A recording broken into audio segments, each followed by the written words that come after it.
আয় আল্লাহ, বাংলাদেশের দেশনেত্রী বেগম খালেদা জিয়া অসুস্থ। উলামায়ে কেরামের মহাব্বতে উনি চলতেন, উলামায়ে কেরামদের ভালোবাসতেন। আল্লামা সাইদি রহিমাহুল্লাহকে অনেক ভালোবাসতেন। আয় আল্লাহ, আলেমদের মহাব্বত করতেন।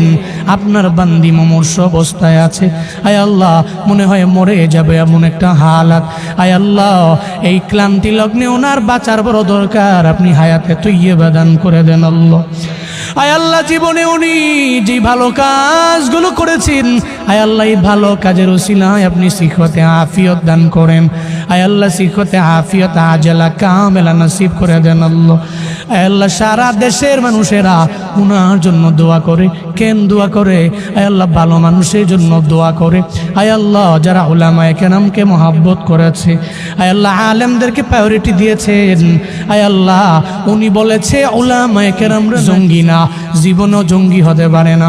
বাংলাদেশের উলামায়ে কেরাম নিয়ে যে কথা বলতে পারে সে উলামায়ে কেরামের অবশ্যই শুভাকাঙ্ক্ষী। আয় আল্লাহ, এই জন্য আমরা উলামায়ে কেরামের আপনার দরওয়াজায় হাত বাড়াইলাম। আপনার বান্দিরে আপনি সিহতে আফিয়ত দান করেন, আজলা কামেলা নসিব করে দেন রে আল্লাহ।